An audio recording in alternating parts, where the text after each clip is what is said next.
Oh, hello everybody. We're still having technical problems tonight. There we go. Hello everybody. Welcome to the technically challenged interesting modeling company tonight. We've just had gremlins galore tonight, as you can see. And in fact, we still haven't got any of the images over for tonight's show because they're not loading. So anyway, Chris, how are you? I'm very well. How are you doing, Jonathan? I'm fine. I'm fine. I've had a good day out with a friend of mine today, doing some gardening for her. So yeah, it's been good fun. That's great. That's great. And trying to get on with modeling projects as well. So well, yeah, my day is just sort of it's on its early legs here, but I've been doing some modeling because last night, as I was putting the landing gear on my Tiger Cat, I discovered it had a center of gravity problem in which the plane just didn't want to sit on its nose. So now I'm trying to figure out exactly why that is and how to rectify that. Yeah, I'm just going to bring up the image you just sent me of your Tiger Cat. So dun dun dun dun dun dun dun, dun. Share screen, share screen, share screen. I'll get there in the end. There we go. So right. So what's going on here, Christopher? Oh, you'd think this plane is close to being finished, and yet somehow it's not really, because the plane sits on its tail still. I've used a curved background to cleverly disguise that fact in the picture, but yeah, it's more or less together. I'm gonna take one of the nacelles or the cowlings off and reattach it because I don't think the attachment point's particularly good. But yeah, the weathering's on, the landing gear's in place, which took a little fuddling with because the detail in the landing gear obscured the weird attachment points that Monogram engineered into this kit some 56 years ago when they put it out.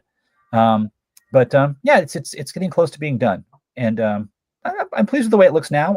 I want to get the little things right so it's a really good model, but it's close. And you can see some things there like the wingtip lights. I put those on myself with bits of clear sprue, drilled out for a little bulb, and then cemented in place and then sanded flush with the wing surface. The exhaust stains are pastels.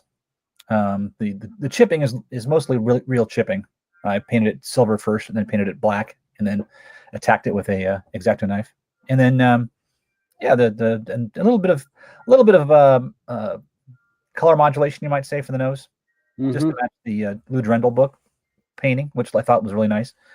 But yeah, it's supposed to be these things flew out of really rough conditions in Korea, and they suffered a lot of wear and tear in the paint. And I don't really buy the idea that if you hit something with an airplane, it only scuffs off the top layer of paint.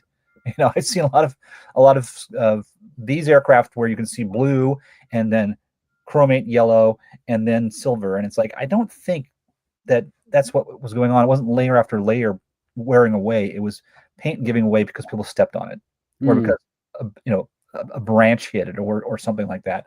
A piece of dirt got picked up off the airfield and chucked against the empennage. That's not going to be one little layer of paint. That's going to be a scuff all the way down to the metal. But yeah, everything else is ready to go. So and one of the things I always do when I'm toward the end of I take an index card and I write down all the things I still need to do, and then I cross them off one at a time. And I try to get them on here sequentially, because I don't want to get a situation where I do something and then realize I can't do the next thing because the previous thing is in the way. Gosh, that's organized. It seems organized, but that second column there has been getting things added to it in just along the way the last couple of days, sort of a weird way. But yeah, but it should be done hopefully this time next week, which is great, because this time next week will be the day after our local contest, so maybe it can make an appearance there. Yes, you've got to get it finished for that. I'm just going to say, Chris, it's still absolutely staggers me that we've only ever had 3 kits of the Tiger Cat. So you've got there might be 4 actually. Obviously, you've got the monogram kit, which is the one you built. There was the Aoshima kit. Barely a Tiger Cat, yeah. Yeah, very good. And then obviously in 48 scale, the AMT Ertl kit from the 90s. Did Aurora ever do one? Pardon me? Did Aurora ever do a Tiger Cat? Oh gosh, I don't know. You know, they there's a 32nd scale one kicking around someplace. I think it's resin. Because I've seen that on large scale planes. But I know Fly Model is doing a new one, which is supposed to come out like this month. So that will be, hopefully they'll rectify the problem in 72nd scale. But yeah, it's an interesting airplane. I think it's a beautiful aircraft in person. When you see it up front, the fuselage is so narrow. Oh gosh, yeah, it's such a fabulous subject, and with a surprisingly interesting amount of color schemes you can hang on it, because obviously you've got the drone aircraft, you've got all the Korean aircraft. Yeah, I don't get why it's never really kind of taken off as a subject. It just missed war. It missed World War II. That's what it comes down to, I think. The same reason the Bearcat doesn't get more love in kits. Well, you say that, and yet Hobby Boss have shown it. Obviously, you had Hobbycraft did a series of 48 scale kits. Hobby Boss have done it in 72nd scale, I do believe. So yeah, the Bearcat is getting a bit of modern, getting a bit of a modern day look in, and obviously there are I don't want to call them secondary manufacturers, but you know what I mean. The ones that are not quite, not quite the A-listers. I don't mean that in a derogatory sense. You know what I mean. It's like a second tier manufacturers, and so there's been kits of the Bearcat from them, as there have been ones of the Tiger Cat, but no, I don't get it. I really don't get it. I think the Tiger Cat is such a fabulous looking aeroplane. It's a beautiful plane that not that many aficionados know about. Honestly, yeah. It's one of those things. It's like an end of the war aircraft. You could do a really nice collection with end of World War II aircraft with Bearcat and a Tiger Cat, maybe a Spiteful or a Sea Fang. All these aircraft that didn't quite make it into, a Tempest 2. There's all kinds of things that didn't quite get there on time, but they're on their way. No, and it's also a transitional airplane between jets and props, so it has sort of a weird niche to fill. But yeah, there's all these Grumman twins too that are cool. The XF5F, which is and all of its permutations. Those are really interesting airplanes. And yeah, Grumman airplanes, you can't go wrong. They all look great. Isn't it? But again, it's bizarre. We've had a relatively modern kit of was it the Skyrocket, the twin-engined? Oh gosh, it was Academy did it, and it was the Grumman twin. I can't remember what it's called now. That was the XF5F Skyrocket. Yeah. So we've got a modern kit of. So ironically, an aeroplane that in many respects was the precursor to the Tiger Cat. Yes.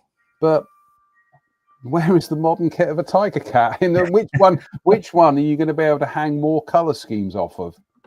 Right. Well, you got the very bright yellow scheme on the XF5F, and yellow and silver scheme. That's it, because that didn't progress past that. Although if you want to alter the noses and stuff, you can do some of the things that the Army Air Force looked into with that aircraft, because they kept modifying that with different noses and different engines and things like that. So it was a precursor of a lot of twin engine machines, and I suppose if jets hadn't shown up, that would have really been the forefather of a lot of other aircraft. So you've got quite a fan club here tonight, Chris. Mike Williams says, looks great, Chris. He writes lists too. Andy King says that is looking great, Chris. Viewer Jared, neighbor Jared, as I call him, Lovely looking Tiger Cat, Chris. I'm just going down to scrolls down. Glenn Gallet. He says, question for Chris: does Obscuro still make replacement cowlings for the Hobbycraft Bearcat? Yep, we still have them laying around. They're for the Dash 2 Bearcat. The Dash 1 didn't have the oil cooler door on the bottom. The 2 does. So if you've got a 2 in plans, we got cowling for you. Mm-hmm. Mike Williams also makes a very good point. No decent Grumman F11F Tiger in any scale either. Well, yeah, okay, we've got the old Hasegawa kit, and old being the operative word. So, yep. Yeah, it's Grumman. To me, you can't go wrong with pretty much anything Grumman. Yeah, the only ugly Grumman fighter was the XF-10F Jaguar, which was basically an experimental aircraft with the variable geometry wing and the weird shock cone ahead of the horizontal tail, the T-tail. Very odd airplane, and the fact that nobody knows what that looks like is because that's how successful it was. But yeah, every other Grumman thing really looks the purpose, and I would say there's room for new Cougars, and maybe Panthers are pretty well served, but Cougars need some help too. Yeah, no, absolutely. You've got a question here. Question to everybody really, from Simon James Colley. Simon, incidentally, he's one of our fabulous helpers who's throughout the week is pinging us links. So big thank you to Simon for those. So Simon James Colley asks, are HPH still going? There were some posts earlier this week that they were gone and their web shop is closed. So there you go, audience. There's one for somebody out there who is more knowledgeable to come back with some answers. So yeah. We'll throw that one out there. And Richard WL says, one of my goals in life is to build every Grumman aircraft ever produced, still missing a few, like the Tiger. Oh gosh, we could fill a show with things that have not been things that still haven't been done. I do apologize to everybody tonight. I didn't go outside and disable the wind chime, so if Tim Maunder, if you're watching tonight, do try and keep the profanity under lock and key, really. Right, we'll dive on with the news. News, right. IBG, they've gone in big time here. 3 new 72nd scale kits. So we are getting a Henschel 129B, popular subject at the moment, as we will find out in a moment. And then we've got a 72nd scale Mackie MC 202/205. And then a 72nd scale Fieseler Storch. As far I'm going on memory here, the last new tool 72nd scale Storch we had is, I do believe that is going back to the end of the 20th century. So it's about 1999. And that was when Academy released theirs, which is a beautiful kit. And it does give you an option to build a Moran Saunier cricket as well. So that's fabulous little kit. But beyond that, no, we have not had a new 72nd scale Storch kit in 25 years. So, Chris, let's pick the bones out of that, shall we? I just love all 3 of these, frankly. The Academy Storch is based on the old Heller Storch, which is kind of par for Academy's approach, and it shares the same error in the nose that the Academy kit has. So IBG has got a chance here to do a much more accurate Storch, and that's awesome that they're taking the chance to do that. Same thing goes for the Mackie 202. I don't think I've seen a Mackie 205 in the scale that was not resin or aftermarket enabled.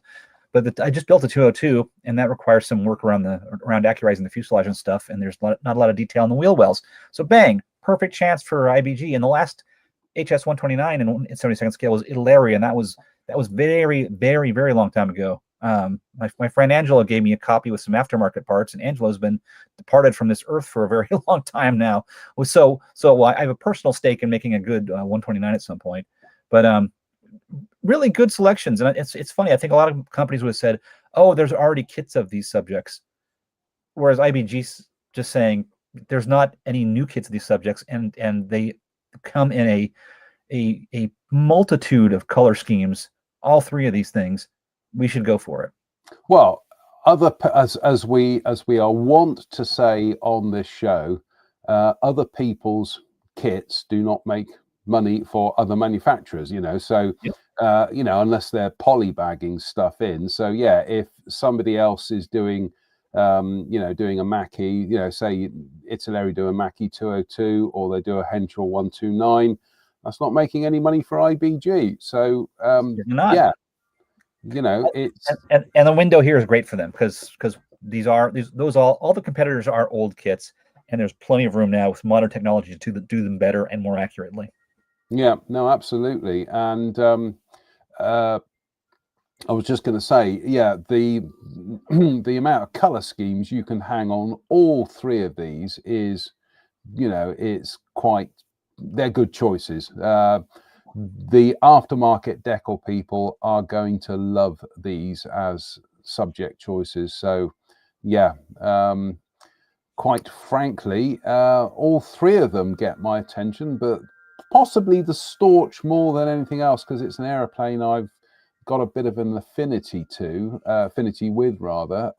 But no, I think these are solid choices by IBG, and they are also quite a formidable manufacturer when it comes to mold quality and detail. They know what they're doing. Let's put it that way. And the IAR-80 was a revelation for me. Just the surface detail quality was so tremendous that I'm really looking forward to more of their stuff in the scale. Yep. Right, we are going to dive on with the next news item, which is going to be a little bit out of kilter, but that's the way we do things on this show. Let's get rid of that, shall we? Like I say, we've had all manner of technical issues tonight. This is ANA models.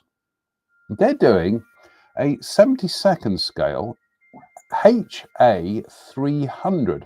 Now, reading up about this on Wikipedia, apparently it was designed by Willy Messerschmitt, and it was a single-engine delta-winged light supersonic interceptor aircraft developed in Egypt in the 1960s. Unfortunately, the development team had to make a hasty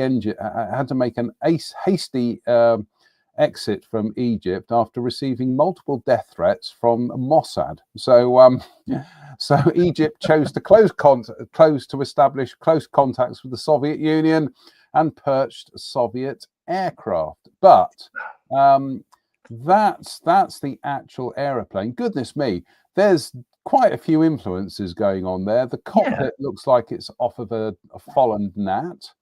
There are definite kind of touches of a mirage to it. What a fascinating subject. That's a great one. Yeah, I was going to say that. I was going to say that exact thing. It's like if you crossed a gnat and a mirage, this is what you would get. And if hey, if you want to build a gnat and a mirage and you don't have time, here you go. You build this. You get aspects of both in the same model. There's a lot of these cool. What is this? This dates to the late 50s or mid 50s, early 60s range. I would assume. It was. It was manufactured between 1964 and 1969. Its first flight was on the 7th of March, 1964. 3 were built, and it was designed by Willy Messerschmitt. So, and would you believe, the first prototype is currently at the Deutsche Museum in Munich. So it still exists. Wow. In fact, aircraft on display. I'm just riffing on Wikipedia here. The first aircraft at the Deutsche Museum. One HA-300 is displayed by Messerschmitt in Nanjing, and another is displayed in the Air Force Museum in Cairo. And I'm just going to bring up a graphic here. We are stealing things off Wikipedia tonight, but what the heck. So there we go. There is a line drawing of it. It almost looks like a kind of like somebody's idea of what a 1950s jet should look like, doesn't it? It's very kind of Johnny Quest, if you get my drift. Right. Pointy and delta wing, and that's pretty much it. There you go. You're set. Yeah, it's like there was a class draw a jet aircraft, and suddenly everybody's drawn this, and it's a fabulous looking subject, Chris. I mean, I've up until this morning, quite frankly, I'd never heard of it. Oh, sorry, let's try bringing that image up. Goodness me, let's try that again. Present, share screen, window. Oh, we've lost the window. For goodness sake. Right, let's try it again. Oh, it's going to be one of those nights tonight, folks. No, Jeff Baker's comment's pretty interesting. The fact that the plane was started in Spain and moved to Egypt when Spain got access to U.S. types. That's very interesting. Oh, right. Okay. Right. Present, share screen. Let's try that again, shall we? 3-view drawing. There we go. Doesn't that look absolutely fabulous? That's pretty neat. Yeah. There's the MiG-21 horizontals. That's really great. They like I say, up until this morning, I was blissfully ignorant of this as a subject. It might be yet another kit that I add to the 100 million that I want to build this year. Oh, we've lost Chris. Chris will be back, and he's back. There we go. But yeah, it's as you can see down there, it does say something to do with the fact that it may have been tooled by Modelsvit. So that may get Drew's attention as well. Yeah, I like that. I like that a lot. So it's a very cool. There's lots of airplanes like this from the mid 50s to the mid 60s that were on the drawing boards, especially from smaller countries, as they tried to compete with the major powers around jets. And yeah, a lot of the former German engineers ended up doing that work. There was one in Argentina like this that was being done by I think the people from Focke-Wulf. Yeah, so the Poquill or something. The Polkey. Yeah, something like that. But of course, they don't have a ton of resources. So the time you've gone through your R&D process, your budget's gone, and you can't make the airplane, or the Mossad calls and says you need to leave the country. One of those two things. Dave Fleming says AA are the limited run version of Modelsvit, a bit cruder. We do like a bit of crude, Dave. As anybody who's ever heard my vocabulary. And Andy King says a bit Jerry Anderson-ish. Yeah, I absolutely agree. It does have that kind of definitely does have a touch of the Stingrays about it. Right, the next news item is, well, we've had one Henschel 129. We've got another one, and this is Takom are doing a 48 scale Henschel 129, doing a family of them. Now, obviously, we've had the announcement recently. I think it was Miniart, wasn't it? I've just got to double check that I've got that right, because memory issues. There we go. Yeah, Miniart. They're doing a range of 48 scale Henschel 129. So it'd be interesting to see how Takom, what their approach is, because we know Miniart do tend to chuck a lot of detail at these things. And it looks like Takom are going pretty much the same route. So they're doing a full ribbed interior, but they're also including clear parts so that you can see all those bits and pieces. So they're almost out Miniarting Miniart here. Wow. they're one-upping Zukemura. Yes, it's definitely got that kind of vibe to it. It's such a, as you said, it's a very narrow aeroplane, fabulous subject, surprising amount of color schemes that you can throw at it. And here are, here is some indication on how Takom are going to approach this. So they're offering weighted and unweighted wheels, a full 30mm cannon, quite a lot of engine detail, which not surprising given that they're giving you clear parts for everything. This looks like this doesn't look like a weekend project, let's put it that way. This looks like it's going to be quite involved. I would be fascinated to see how they handle the armored glass in 48th scale, because you can get away with just having a thick piece of windscreen in 72nd, but in 48th scale, I think you really do have to have separate pieces. And it looks like they're attempting that in that drawing at the bottom left there. But yeah, this is a really cool airplane. I mean, it was like a flying tank, and a lot of these aircraft carried the infantry badge on the nose or somewhere in the aircraft. They're really interesting and very simple. All the engine instruments were on the nacelle, for instance. You looked out the window to see how the engine was performing, or you had marks on the windscreen for a gun sight. So yeah, I do remember. Gosh, this is going back a long time ago. There was an article in Scale Aircraft Modeling from the mid 1980s, and there was a chap who super detailed the old Eshi 48 scale kit.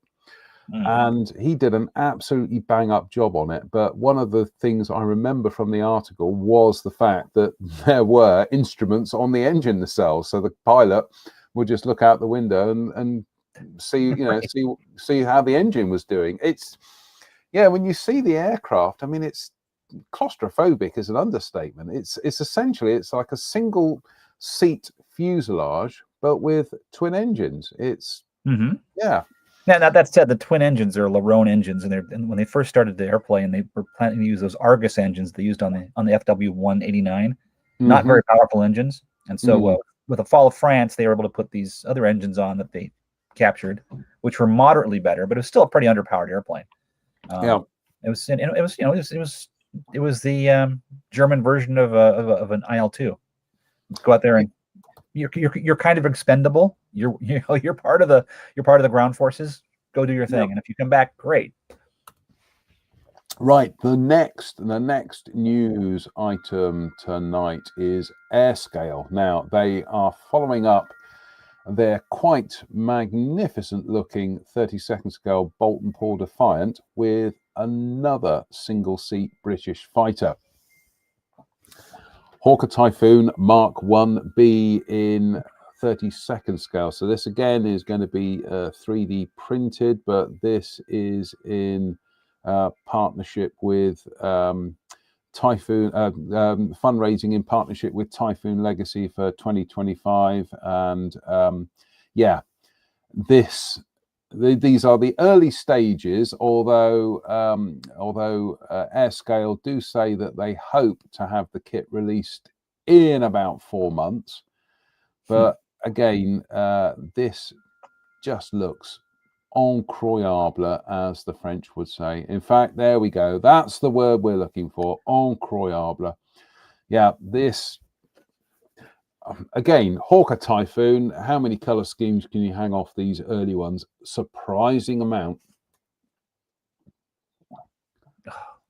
That looks fantastic. That looks like it'll be very fun to paint and build. You'd get that busy feeling just by painting and assembling. That's almost a model you'd want to display on its own, isn't it? It's yeah, 3D printing has certainly come into its own of late, and the technology. The scary thing is, Chris, the technology will get better, from where we are at the moment. But it's why we haven't had a brand new mainstream 32nd scale Typhoon in the last whenever. I don't understand, but we haven't, so that's more power to Airscale. But yeah, this I'd be very keen to see the Defiant when it comes out, but this, I know we're always heaping superlatives on some of these companies, but this just does look superb, doesn't it? Oh yeah, yeah. No, it's just it's. I think the car door Typhoon is my favorite of the Typhoons. Just that kind of archaic style of cockpit. It's kind of fun, and it gives you more access to see what's inside the aircraft. But the great thing is, it's like they're now set up completely for a bubble top later Typhoon, and you know all the possibilities after that. That's really great. That just looks that looks like you could release that as its own separate kit, doesn't it? It's having kind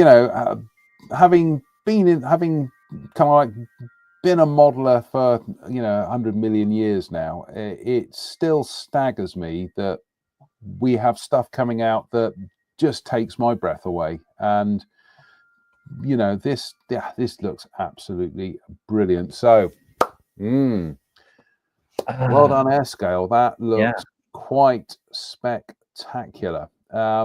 Now we've also got some releases coming up from Ares, not Aries as some people pronounce it. It's Ares. If you look at the name, it's pretty much kind of like shortened for air resin. So they are doing a optional ladder for the Tamiya 72nd scale F35A/B/C. Is this Ares? No, who is this? I'm sure this is Ares. Quick Boost, I think. Quick Boost, sorry, not Quick. Guys, yeah, Quick Boost. Not Ares. I do apologise. This is Quick Boost. Our things have got mixed up here.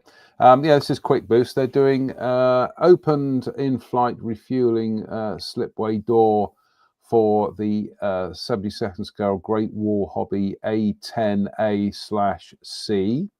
They're also doing F35A. Oh, this is Ares. Here we go. They are doing 35th scale Lightning 2 open exhaust nozzles for the Tamiya kit. And Ares are also doing a Focke-Wulf 190 A/F/D seat in 48 scale. We are going to jump around a bit. Then we're back to Quick Boost, and they're doing A10 A/C Thunderbolt 2 closed in-flight refueling slipway door early, again for Great War Hobby kit. Ares are doing pylons for the Academy 48 scale A10. So these are all 3D printed. And Ares again closed exhaust nozzle for the Tamiya 72nd scale F35A. And there's Quick Boost again, closed ladder for the Tamiya F35 in 72nd scale. And then from Quick Boost, another refueling slipway door for your Great War Hobby A10. So they're doing several different versions. They're doing let's do the rundown. Closed, opened in flight, late version, and open in flight early. So nice. There you go. There are your differences. So pylons. And then we've got and Ares are doing some exhaust nozzles for the Airfix 48 scale Jaguar GR1, which I gotta say, that's a kit getting quite a lot of love from the aftermarket sector at the moment, which is encouraging to see. I just need to get hold of a production sample at the moment. I've got my test shots here, but I haven't got a production one. But no, that oh, hello, somebody's getting a message coming through. So that's Ares / quick boost. So we'll try and get these pictures in order next time. But this was one of the problems we were having tonight, is just every time I try to upload the pictures, StreamYard was going, nope, not having them. Try again. I think Quick Boost is made by Ares. I know that for a fact. They're made by there's a different line or brand under the Ares or Ares banner.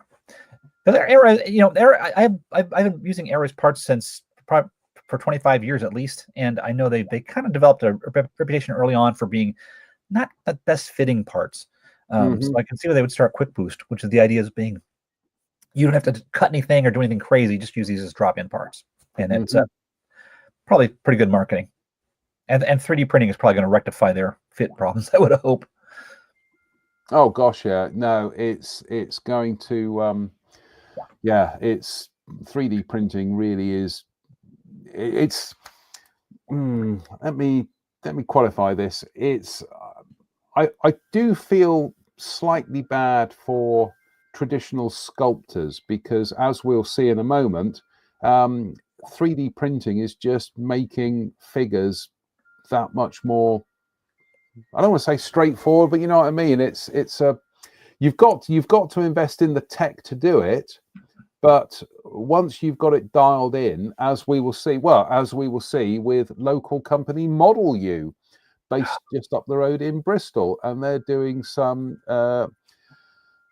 3D scanned RAF fighter / bomber crew. So and they do these across a variety of scales. So there we have them posed in front of a Mosquito, and then we also have that set as well for a Typhoon. It's just RAF aircrew, but that's timely, given we've just been talking about Typhoons. And again, just because you are scanning people posing, sometimes you just don't get that stilted thing that you get with sculpting. Does that make sense? Yeah. No, it's I've said this before, in smaller scales especially. It's really hard to proportion out the figure as you're sculpting it, and everyone starts with the chest, then the head, and the upper part of the body, and the legs in it being an afterthought, and you get these weirdly proportioned figures in small scale sometimes. When you're scanning a person, it overcomes your the artist's limitations on finding these proportions. It's all right there. It's all in the it's all in the data, and the challenge is to find the right get-ups for your guys to wear when you scan them. And also finding people young enough to look right, because you scan somebody like me, it's like, wow, what happened? They're allowing the geriatrics to fly. Also, one of the things, if you look at photographs from the era, is how slight a lot of the chaps were, and because obviously there was rationing going on at the time, and so diet was very restricted, but also not a lot of tall blokes. No, not at all. In fact, a lot of the fighter guys who are tall complained about having to sort of stoop over as they flew their aircraft. So it's a nice representation of what people actually looked like and were sized like. Yep. And like I say, these are manufactured just up the road in Bristol. I know they've moved recently, so they're still in the southwest. But I popped up there last year to see the people there, and fabulous setup. I mean, the actual 3D scanning chamber, honestly, Chris, it looks like a transporter room from Star Trek. I was expecting to hear that kind of that kind of sound, but to actually see how they scan somebody, and then within a couple of minutes they've got the image that they can manipulate and turn into, actually start turning it into start printing a figure. Yeah, okay. I know some people think it is quite literally kind of like scan somebody and then just hit the print button. No, there are quite a bit of cleaning up and housework that needs to be done on everything. But yeah, just brilliant. And they are, in fact, just before we went to air tonight, they previewed some more figures, so we'll feature them in a future show. But yeah, terrific. I have to say, whenever we do our model club is a public display, we do one every year in August, this thing called Spirit of 45. And so there's lots of reenactors and stuff like that wandering around. We have a table. We have World War II aircraft. The aircraft that get the most attention are the ones with figures. People can relate to the figures, and then they see the airplanes. So I think what they're doing is just a huge service to modelers. I love putting figures with my models, even if it's not a formal diorama, just having them there to give a sort of a sense of scale or a sense of purpose, or Reed Oak has done some where like a pilot in fighter gear putting his hand on the cowling like he's doing a walk around before a flight. You get much more of an emotional impact from the model, and so yeah, I'm a huge fan of these things. Painting them is a challenge, but it's like a one-day challenge. You get them done pretty quickly, and yeah, it's just wonderful that we have them. It's wonderful we have them now, and like I said, we don't have to wrestle with things that are out of proportion or kind of make the whole presentation look worse. They look much better. Yeah. Oh, do you know what? We have Mr. Pollard is trying to join us at the moment. So I'm just going to send him the link. So Spence, if you're watching, I've just sent you the link, and there we go. Do we have the link? Yes, there we go, Spence. Come and join us. So goodness me, it's Rory Manton says, just had some 3D Rebecca aerials made for me by Drew via Craig Sargent in New Zealand. And Andy King says, I can testify that an AirRes cockpit actually fits a Fujimi A7 Corsair. Thank you for that tip, Andy. Appreciate that, because I got to build some Corsairs at some point here. So I have renewed confidence. I've got to build. I want to build a Corsair at some stage, but I want to go all retro and build the old 72nd scale Airfix one. So because I built, it's a wonderful kit, and I remember very clearly how well it stood up to me landing it on the coffee table with a bunch of rubber bands stretched across as arrestor cables. Must have been 60, 75 landings before the wheels finally fell off. The funny thing is, I remember, this is where we need the wibbly wobbly effect. I remember, gosh, we're talking about mid to late 1980s. So I would have still been a teenager, technically speaking. And Dad found a guy locally here who was selling some aviation books. One of the books that he had was Detail and Scale on the A7. Now this is one of the early detail and scales where it was quite literally just typed. You know, it was very, very basic. But I must have read that cover to cover so many times, and one of the things that I remember is how much Bert Kinsey and crew really didn't like the Eschi kits. They certainly didn't like the Aurora one. Of course, the Aurora one ended up being the monogram A7, didn't it? Right. Yeah. And also, they weren't very keen on the Matchbox one, but ironically, had quite a lot of flattering things to say about the Airfix 72nd scale. Oh, wow. Yeah, but obviously, since that book was published, then the Fujimi kits came out. Then, to some extent, then there were the Italeri kits. The Eschi kits. And there are, and then, since then we've had the Hobby Boss kits, or Trumpeter have done. Somebody's done more A7. Yeah, Hobby Boss did them, and they also the great. I mean, Hobby Boss's intake is a little funky, but the great thing about Hobby Boss is they give you the option to do some of the 2-seat versions. So you could have done them in the past, getting like a Falcon conversion and then beating your brains out, but you don't have to. So. No. We're still waiting for Spence to. Spence was going to join us, But well, we will waffle on about something else in the meantime. Right, mini art. We definitely do need to talk about. We've got some more mini art news, and mini art. They announced a while back they were doing a range of German 3-ton cargo trucks. Wink. We know what they mean. But yeah, and this just looks typical mini art. It looks like there's quite a lot of parts in it. But mini art have also done the late production cabin as well, which marks theirs out as different-ish, I suppose. Being mini art, of course, they're going to be doing so many variations on this. So you get canvas options, so you get to do it with a tarp. The tarp, I got to say, from these renders, it does look pretty neat. And there we go. That's how I like to do Opel Blitzes, with the with the hoops open. Yes, did I say Opel Blitzes? I'm sorry, I meant German 3-ton cargo truck. How dare you? Wah wah. Their lawyers will be speaking to you. Yeah, it's notable that the grill is bare. I think it's the best way of putting it. But yeah.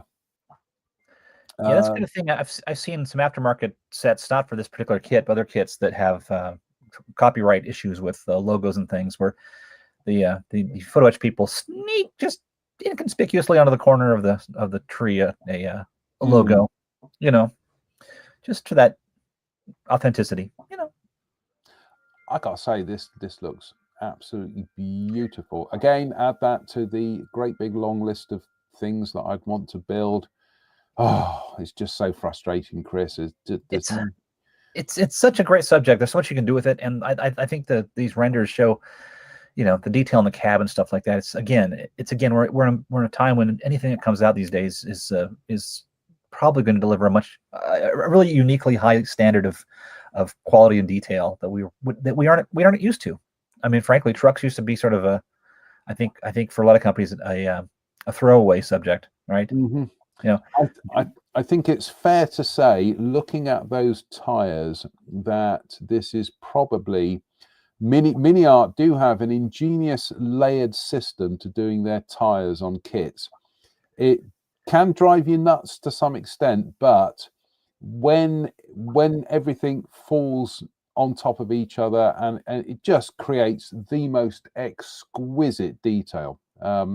Yeah. But like I say, as a construction process, you're sat there and you're thinking, will it never end? I'm a little bit like that at the moment with the I'm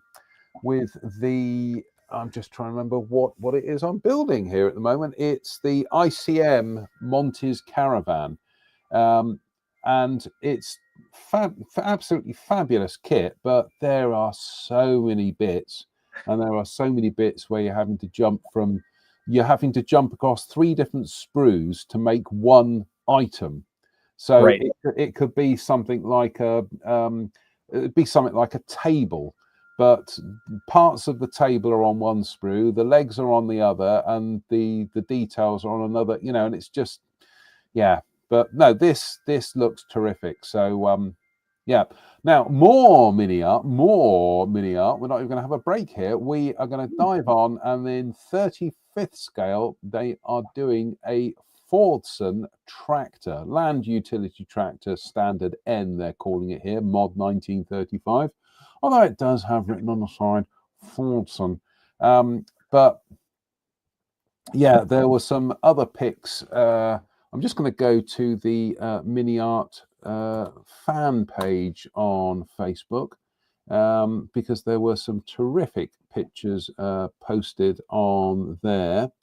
Bear with. I'm just trying to scroll down to get to the notifications here. I'm thinking, how many times are we going to see this Fordson tractor in a force perspective diorama with a 1/144 scale Lightning? Yep. Oh gosh, yeah. I know the famous photograph you're referring to is the is the guy looking over his shoulder as the lightning is about to, is about to pan it into the ground. Pilot coming out of the cockpit.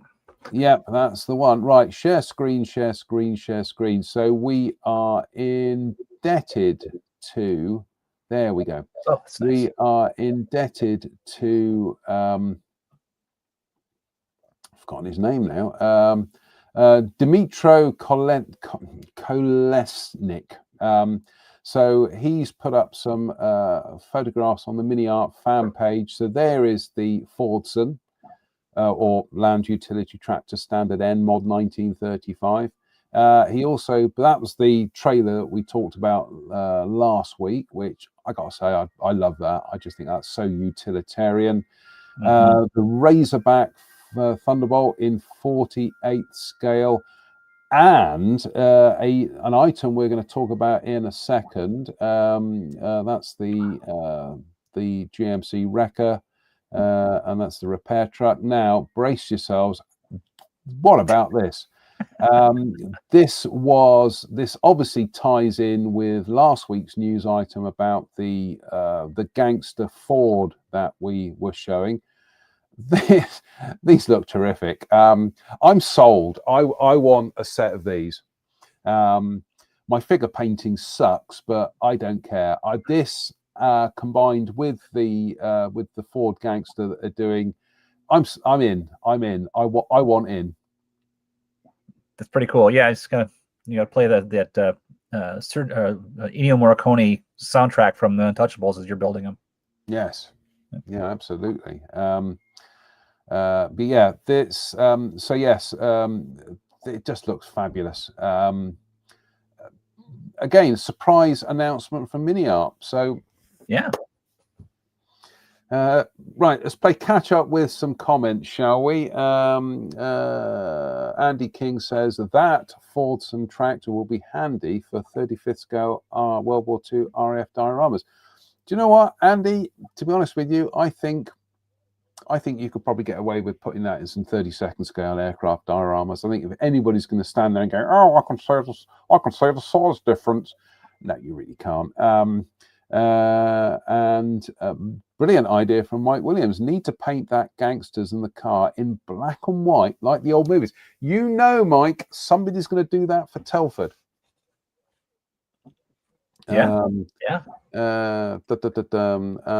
I'm just having a look. Andy King says, useless info. The horseshoe on the front grille should be upside down, as that was generally a German practice. Allied vehicles were the other way. Yep. Every day is a school day, Chris, isn't that? If you keep the horseshoe upside down, then it keeps the luck inside the horseshoe. It doesn't run out the top. Or the open end. Yeah. And Theron Hampton says, someone who hasn't been on in many a moon is Jen. It would be nice to see her sometime. We're working on it, Theron. Don't worry. We are working on it. And Andy King also says, Chris, I detail the build of my Fujimi A7 on my blog. Just look for Andy King Fujimi A7 on WordPress. I will. Andy, yeah. Andy, if you would like to ping a link onto the IMC page, onto the public page, that would be splendid. Right. Chris, we are coming up to the last news item for tonight. Have we saved the weirdest for last? I've tried to save the weirdest for last. Well, it's not. I wouldn't say it's the weirdest, but it's one I wasn't expecting. And we are missing a piece of artwork. Let me just go and grab the piece of artwork. Goodness me. Honestly, folks, if you had seen when I was sat here earlier on tearing my hair out because blessed images would not load. No, we're missing an image. Right. Gecko are doing 1/16 scale Field Marshal Montgomery. No, we'll go to those images. Those are now. Let me see if I can go and grab the pic off the artwork off the Facebook page. But yeah, this I've got to say I've got mixed feelings about this figure because on the one hand, they have absolutely nailed his face. Monty, you know, he had a bit of a schnoz on him, but also he did have a very kind of sallow, pinched cheek look about him. And yeah, that's Monty. That is absolutely that. To use a phrase, that is Monty's double. Not sure what's going on with the hands there, though. They look a bit kind of AI freakish, don't they? Maybe a little bit large, yeah. It's an interesting pose too. I'm wondering, you putting it in the context is going to be fun for some modelers. I think that's a good way to say it. There's an awful lot of Monty figures out there, but obviously this is 16th scale, so that gives you a lot of room to work. Now I'm just going to try and find the box art, because the box art is slightly different. Goodness me, if it's not there we go, found it. If it's not StreamYard playing up tonight, it's Facebook as well. Now here, add to stage. There we go. That's the box art. Now the box art, I think the hands there, that's much better. Yeah, they're natural. Mostly covered by his sheepskin jacket, and you almost want them kind of like shoved in his pockets to some extent. Whereas what's going on there, he seems to be puffing his chest out, and yeah, it's like I say, the face is absolutely spot on, but I'm not quite sure about the rest of the pose there. He just finished a big meal. He has, yes. Oh, you shouldn't have said that, Chris. I'm starving at the moment. I mean, that's a slightly better angle there. It doesn't look quite so bloated. So it will be interesting, because the thing about Monty was he was a very slight bloke. Yeah. But obviously, you know, 1/16 scale is making inroads, and it will be interesting to see this when it comes out. But yeah, also let's just bring that box art. Fabulous box art, though. Gecko really are, you know, making a niche for themselves, and I do like a lot of their stuff. So there we go.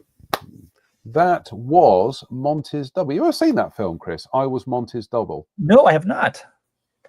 I'm sure it's Clifford James. Let me just do. Sorry, folks. We're just doing some ad hoc research here. No, sorry, it was the guy's name was M.E. Clifton James. Now the thing is, Chris, the film I Was Monty's Double. In fact, I'm just going to add the film poster to the screen here. The film I Was Monty's Double actually starred Monty's double. M.E. Clifton James was the guy who was Monty's double.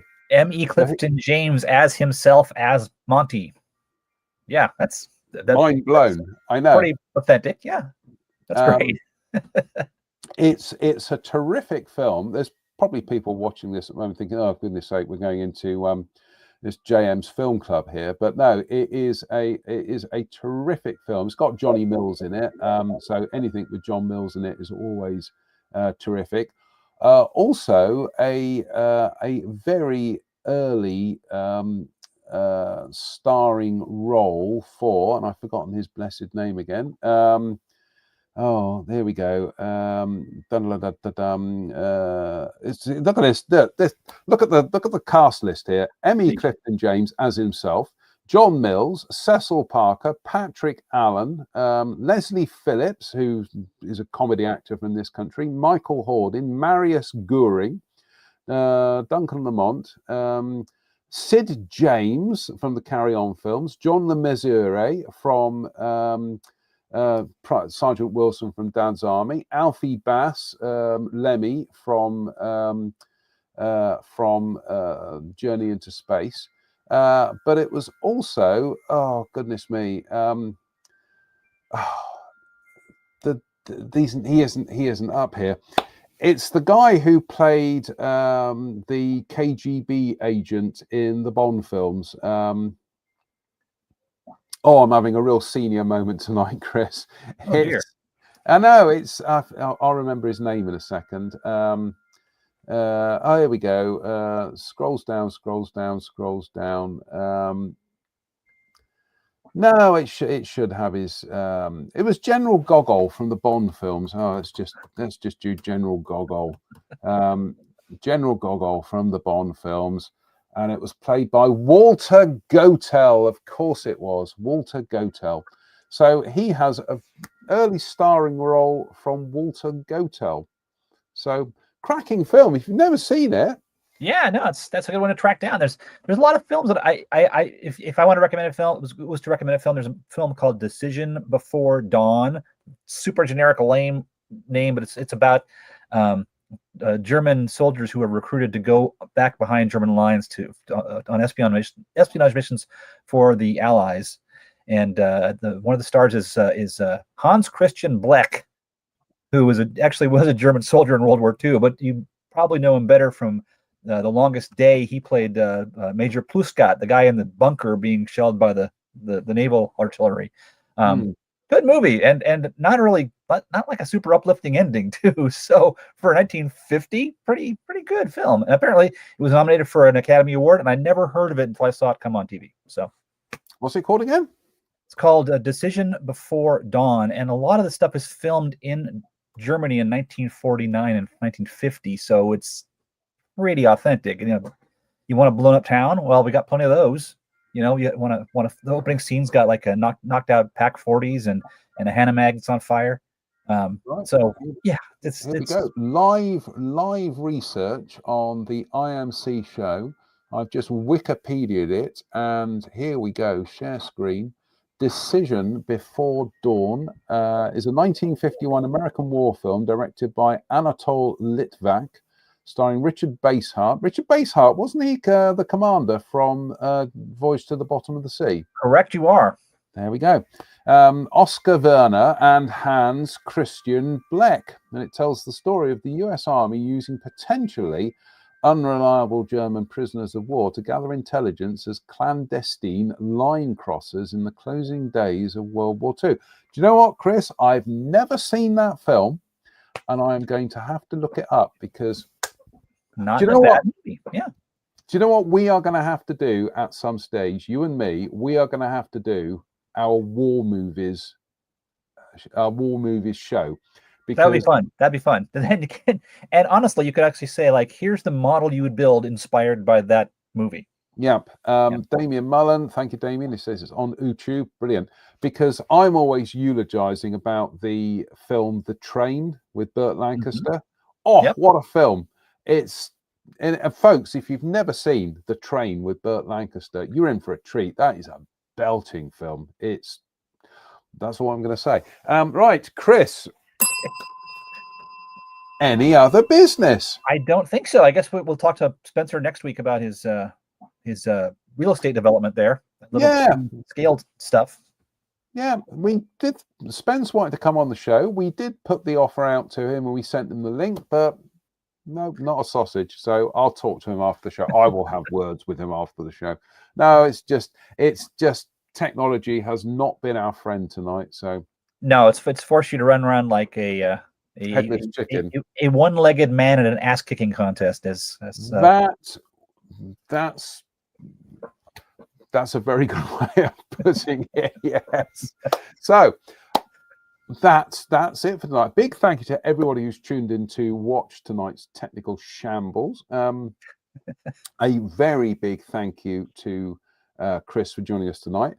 Drew, incidentally, is off gigging, and Ian's with his good lady wife tonight. So hopefully, I did say to Ian, we might next Sunday might be a Sunday car service, because that will give me some time to play catch up with my Ford Escort here as well. So, but anyway, that's it for tonight. Thank you for Andy King is just doing a bit of spoilers here for the film The Train. He says they really do smash up real trains too. They do. Oh, terrific film. Right. On that note, just to say a big thank you to Chris tonight for joining us, and obviously a big thank you to all you very good people who have sat through an hour and 7 minutes of this quality entertainment. We will be back next Sunday in one form or another. We'll try and do some updates and news drops during the week. Until then, as always, it behoves me to say thank you for watching. Stay safe, stay out of trouble. And from myself and Chris, we'll see you very, very soon. Goodbye.